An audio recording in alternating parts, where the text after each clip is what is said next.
And that's the kettle boiled.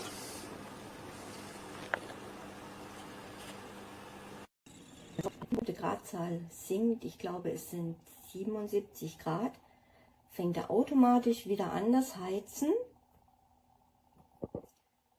und fängt wieder an das Kochen und schaltet wieder selbsttätig ab. Man kann ihn so in die Hand nehmen, er hat also keine Abstellplatte unten, ist also alles in einem Stück, das gefällt mir sehr gut. Was mir nicht so gut gefällt, ist, dass man sich an diesem Edelstahlring sehr verbrennen kann. Man muss also wirklich sehr aufpassen, da er nicht geschützt ist. Hier, er ist sehr heiß, wenn er gekocht hat. Also nur am Deckel abnehmen. Und innen ist auch schön, man hat nur den Topf, keine Spiralen.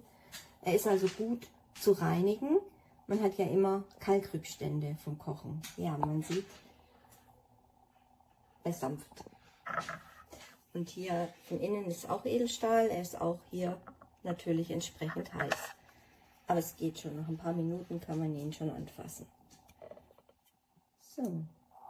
Beim Draufdrücken des Deckels darauf achten, ihn nur ganz leicht draufzusetzen. Wenn man zu stark drückt, dann zack, knickt er natürlich unten ein. Das will man natürlich nicht, wenn Wasser drin ist. Also den Deckel nur sanft aufsetzen, er schließt auch sehr gut. Hier sieht man ja, er ist rundum dicht. Ja, jetzt fängt er schon wieder an das Kochen. Ihr hört's.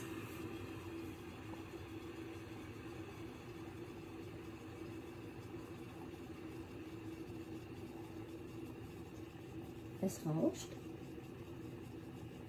Und ihr müsst gleich abschalten. Ich gehe mal näher ran.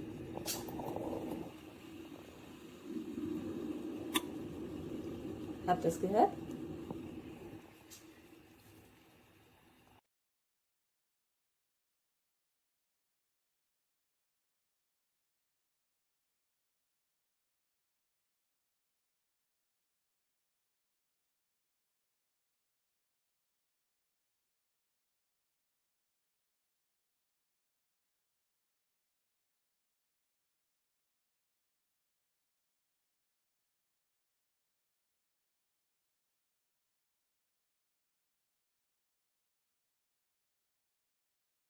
Alors donc dans cette vidéo, je vais présenter cette bouilloire compacte qui fait à peu près cette hauteur-là une fois repliée, à peu près, avec la poignée qui va venir se replier en dessous. Et donc c'est du silicone, c'est souple. Donc là j'y vais rapidement parce que c'est presque bouillant. Donc on a plusieurs fonctions et on a un petit sachet de rangement pour la prise et l'appareil. On a par contre un manuel en allemand, un manuel en anglais, rien d'autre. Et puis c'est pas visuel, hein, c'est du texte. Donc le petit couvercle en haut. Alors un petit point que je trouve un petit peu gênant, comme la partie centrale est en silicone, ce qui lui permet d'être compact, quand on appuie le couvercle ou autre chose, ça plie un peu, donc il y a des risques de s'ébouillanter quand même. Ça c'est un petit bémol qui n'est pas anodin.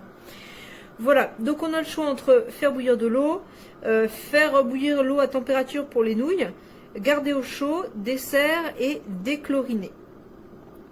Donc là, comme on voit, c'est à 97, ça clignote un peu mais sur mon téléphone, mais ça ne clignote pas. 98, donc il va aller jusqu'à 100, il va s'arrêter.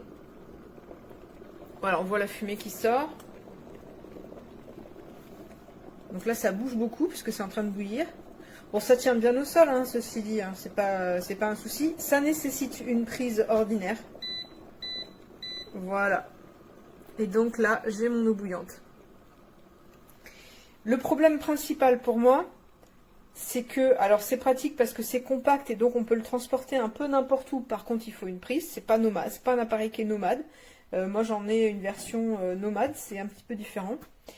Et le fait que ce soit souple, voilà, le fait que ce soit souple comme ça donne un petit risque quand même. Mais par contre, est-ce que ça fonctionne bien? Oui, parfaitement, parfaitement, parfaitement. Et on a constamment la température de l'eau qui est indiquée. Donc on a démarré à 18 degrés. Et là, je dirais en moins de 5 minutes, on était rendu à 100.